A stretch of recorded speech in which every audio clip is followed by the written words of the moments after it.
Welcome back to View from Brussels. My name is Brandy Miller. Today in the studio, I'm here with Anthony Gooch, who is the Secretary General for the European Roundtable for Industry. Anthony, thank you for being here. Thank you for the invitation. Well, before we kind of jump into the topics, which we're going to cover a lot, could you tell me a bit more of where do you work and what you're doing right now? Sure. I joined the European Roundtable for Industry in September of 2024, the day Mario Draghi dropped his famous report. Okay, good timing. The European Roundtable has been around for just over 40 years, and it was created back in the 1980s by a visionary group of CEOs. They had a dream for Europe and a vision for Europe in their way, and their one was to create a unified market. So they developed this concept and took it to Jacques Delors and Pascal Lamy, who were running the European Commission at the time. And Jacques Delors then took it round among his list of possible projects. It included things like a single currency, political union, and the one that they all managed to agree on was the single market. The ERT was in at the creation of that concept. What makes us unique is that all of our companies and CEOs are headquartered in Europe. So we don't have any US headquartered, Chinese or Korean or any others. The second USP is that the members are the CEOs. So they aren't the companies. Indeed, if a CEO steps down from a company, there's no guarantee that the successor will stay in. So it demands and requires a real personal commitment. It's a commitment that's very connected to Europe, to building the European Union as is now. And the third element is that we cover all areas of industry and technology. Great. And that makes us pretty unique as well. We have a lot of sectoral organizations in Brussels who cover chemicals or automotive, etc. Here we cover the whole waterfront of industry and technology. On the topic of representing the industry voice so robustly, I'm sure that the tensions with global trade and what's happening right now with the closure of the Strait of Hormuz and also escalating tensions is really impacting, and there's a lot of discussions happening from this context. You've also described that what's happening in the world, but also namely the EU-US trade relation is at a critical juncture. On the one hand, it's economically indispensable, but on the other hand, it's politically fragile. Could you elaborate a bit on what you mean and also maybe some of the conversations that are happening with your members? We seem to go from crisis to crisis. And when I was last with you, that was a time when we were still working through what ended up being the Turnberry Agreement. And that was a moment where we wanted to keep the show on the road. And that show is worth 1.7 trillion, and it's over 30% of global trade. Sometimes we forget that. And I'd say perhaps proportionately, I would not want to think that this is forgotten on the US side. I think there is a real realization of the importance of that in Europe and by Europeans. I think last year we were anxious to make sure that we kept that relationship intact. That required quite a lot of patience and forbearance by the European side. We fast forward, and we have certainly had a few crises along the way. And the most recent is the situation around the Strait of Hormuz. It's what's known as one of the choke points of the world. A huge amount of trade goes through that part of the world, but also a lot of the products that are essential for industrial processes. And again, it's at moments like this that we suddenly realize how interdependent we are, how interconnected we are. And the things that you need in order to be able to make food in the way we make food today require inputs. And those inputs, about 40% of them come through that channel. So already before all of this, for Europeans, one of our most important issues was reducing the price of energy. So what does this do? It raises it. Unfortunately. Again, I don't think we have started to feel it as much as we may. If people want to take planes in the summer, Lufthansa yesterday announced that they were cutting 20,000 flights over the summer. That. Of course, what we're going to try and do as much as possible is mitigate, but it's not a pretty picture. And in all of that, the last thing you want is to add in tensions in a sense that you would hope that you could avoid. Our interest is trying to make it easy to trade with each other, make it easy to invest in each other. And we do a huge amount of that between Europe and the US. So right now, if anything, what we should be doing is getting rid of any barriers. not raising tariffs. What we did was say when President Trump raised the issue of trade deficits, etc., we said, look, the best thing we can do is remove all tariffs. And that was indeed proposed by the EU side. So maybe, these are good ideas whose time may not yet have come, but it may come soon. Well, we're hopeful with that, especially in the context of rising prices. But on the topic of interdependency in the EU's relationships, how do you see it balancing existing relations and also future relations and where it hopes to go? And I recently had someone on, for example, with EU and India being one of them. Could you speak a bit about that? Yeah, sure.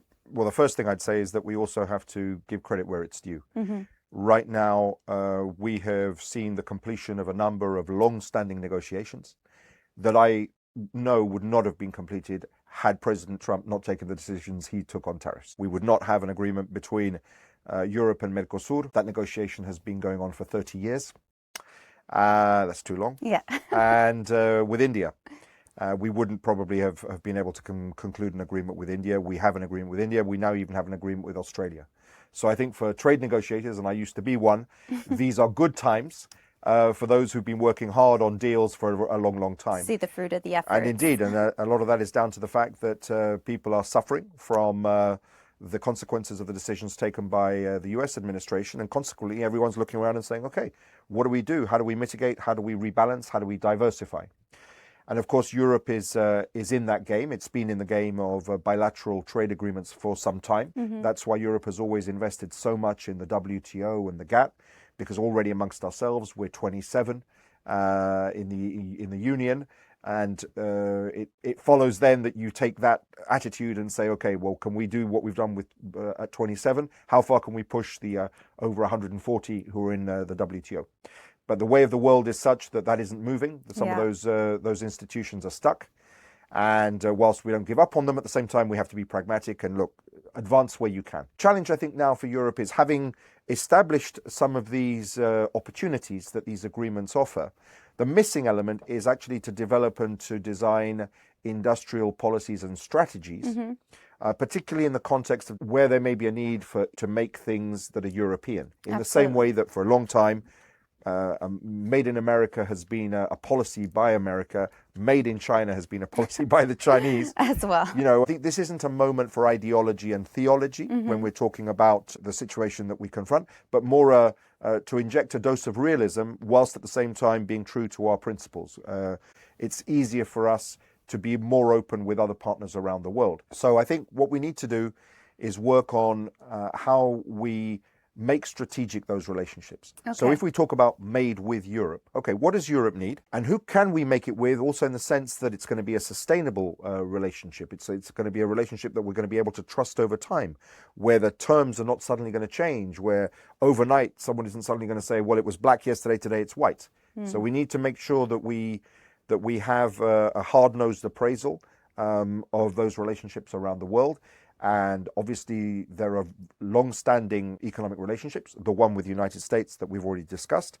But there's huge potential in markets and in relationships with major partners and players. And I think the important thing as well is that they have woken up and smelt the coffee now as well. Yeah. Because now's their time. But the very often in India and Brazil, they're very wary of opening up.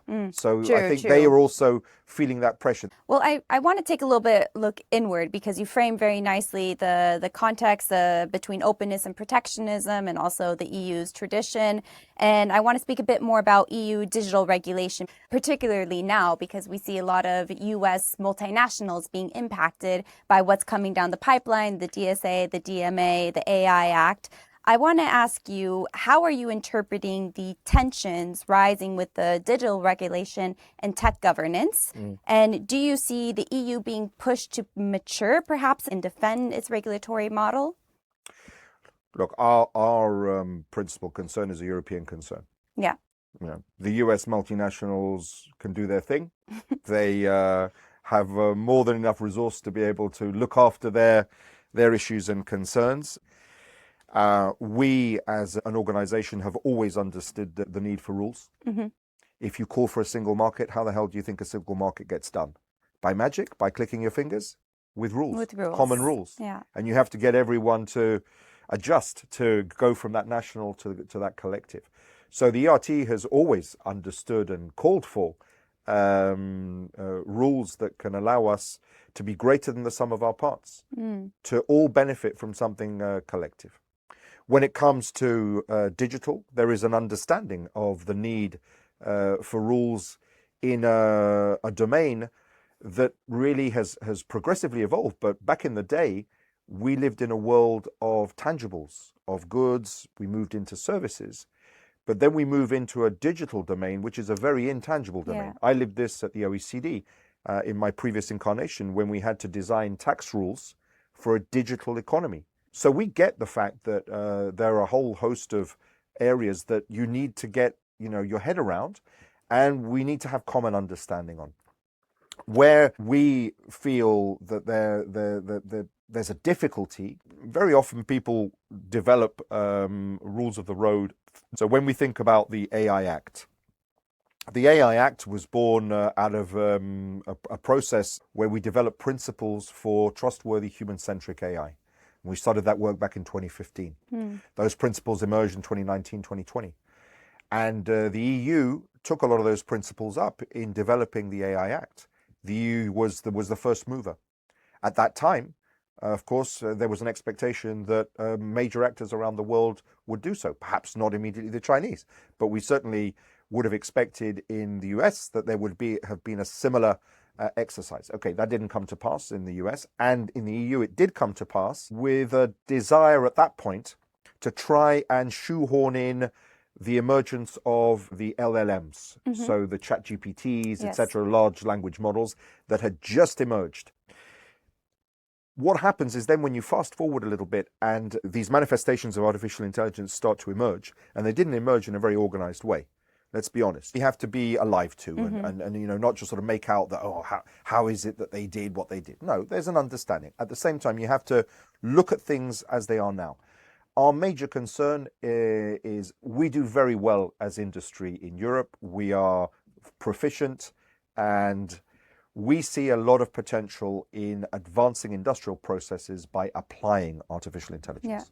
So our concern with AI relates to the ability to apply it now in industrial processes and be able to derive the benefits so that Europe can be competitive going forward, because we are in a decent position. But of course, if we are held back from being able to do so, whereas our competitors in America and China and in other places go forward, that becomes problematic. When we talk about the transatlantic dimension, certainly we are aware of the concerns that exist on the US side regarding this, but that's, as I said, that's their business. We have concerns for on the our European side. We have concerns on our side. I mean, President Trump has focused a great deal on a deficit in goods. Europe has a big deficit in services relative to the US, and a lot of that is down to the big tech actors who do really well in the European market. And I think part of the concern that they have is a reflection of how important the EU market is. So often we'll hear about the dependency that we as Europeans have on different parts of the world, and it's true. And those have been revealed in a pretty stark way, I would say, since COVID, when we realized how dependent we were for pretty fundamental things. Then on energy, suddenly you wake up to the fact that the dependency on Russian gas is too high, the dependency on trade with China, and more recently on trade with the United States, and on defense. So all of those things also make you perhaps realize that world of openness and investment and free trade, it's a nice world. It's just that we're not living in that world right now, and we have to adjust accordingly. But in the area of services, US actors are doing very well in Europe, but the European market is fundamental to them. So the jewel in the crown for Europe is the single market. Of course, it means that we have to extract the maximum value from that market as Europeans, because we need to grow domestically.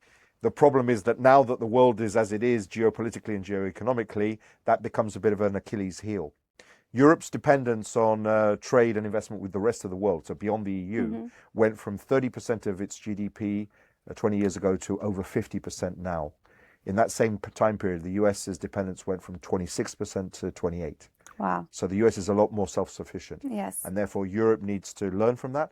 And whenever you grow the value of a market, of course, vis-a-vis your partners around the world, your leverage grows. You've already addressed the topic of the single market, and I want to speak a little bit more specifically about mobilizing capital within the EU, the Capital Markets Union. In practical terms, what would completing this look like, and how would it change Europe's economy, or what would you hope for? It's a very, very important dimension of that completion of the single market. I see the single market as a Rubik's Cube. You've got a single market in goods. Yeah. You've got a single market in services. You've got a capital markets union. Mm-hmm. You have an energy union. You have a digital union. And then you have something that up until recently was called the 28th regime. Correct, or yes. EU Inc., which is essentially standard rules to be able to set up a company across the EU. Wherever you are in the EU. And that capital markets side of the Rubik's Cube is fundamental. One of the things that we have seen is that in the last few decades even, young European companies, and we have a lot of them, haven't stayed in Europe. So the youngest company within ERT is 42 years old. Okay. That's not young. When you look at the top 10 American companies, none of them are 40 years old. Or maybe one or two. And we need to do something about that. Mm-hmm. Of course, we as ERT want to welcoming young members. We want to make sure that the ERT keeps going. For that, what do you need? You need to have an ability to scale up, not just start up. We don't have a problem starting up in Europe. Our problem is scaling up in Europe. Why? Because you cannot raise the capital easily, because you do not have a pool of capital like you do in America. In Europe, we have 27 pools. They're all little pools. And we've been talking about this Capital Markets Union for 10 years. So in Europe, we're good at coming up with ideas and plans, and we're not very good at actually doing them. But from our perspective, the most important element is the equity side. So there are different parts to a Capital Markets Union. There's the banking piece, etc. We would argue that the most important thing to push forward is on the equity side. It's that ability. Right now, we have huge savings in Europe, far higher than in America. About 14% relative to 8%. Most European savings are invested in America. True. And that's a little bit of a problem. It's not that we shouldn't invest in America at all, but shouldn't we invest in ourselves? Shouldn't those companies that start out in Europe have an opportunity to stay in Europe? The other element we have to grapple with is the appetite for risk. In America, there's a higher appetite for risk because people get it. They understand, okay, I'm going to bet on 10. It only requires me to get one. To make it worthwhile. 9 won't work, but 1 will. And that attitude we have to work on in Europe. The good thing is we have really good models. So we have Sweden, we have the Scandinavians who actually do pretty well. So I think we sometimes look over to examples far away from Europe, and actually close to home we've got some pretty good models that we can build off. Speaking a bit more of the regulatory side and the Commission and trying to perhaps close this gap to keep European companies in Europe, we've seen a lot of initiatives, the 28th regime, of course, EU Inc., Made in Europe, the Industrial Accelerator Act coming through.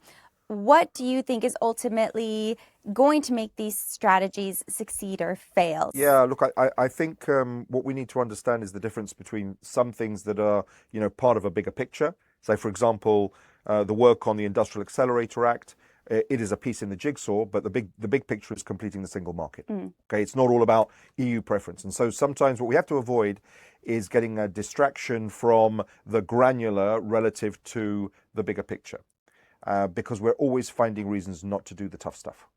So the tough stuff is completion of single market. It's that six-sided cube. Certainly, we see that need, if you like, to acknowledge those dependencies and therefore do something about those dependencies, mitigate them. But you have to work up your own muscle. Yes, there's a reliance, but work up your own muscle so that you're less dependent, and make sure that fundamental thing you have to offer, which is a single market, make it as valuable and strong as possible, because then when you sit down with your partners to negotiate, your leverage is so much higher. Yeah. If you're doing it on critical raw materials, if you're doing it on defense or wherever it may be, you have something to offer. What does that require? Probably the elephant in the room here is what Enrico Letta and Mario Draghi were essentially calling for: a significant leap in economic integration in Europe by Europe. Yeah. Often people are frustrated with Europe. The reason they're frustrated with Europe, I'm not absolving people of responsibility.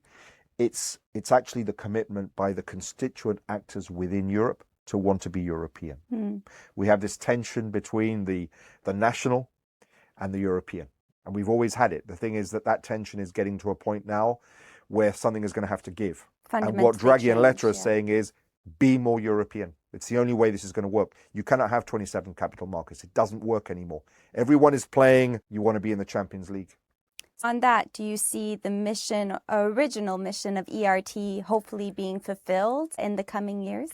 Whatever we can do to accompany this process, and we're doing it, and we're doing everything we can to support. This isn't just a question of calling other people to do stuff. We know that from an industry perspective, it requires effort from us. It requires rolling up our sleeves as well. It requires, using our influence constructively to be able to, knock on doors in Brussels, certainly. But we know we have to go national. We have to go to the big countries in Europe and some of the smaller ones to make sure everybody is fully alive to the challenges that we all have. And in particular, also make those people at different levels understand the existential nature of the situation. I don't want to exaggerate, but I certainly don't want to underplay it.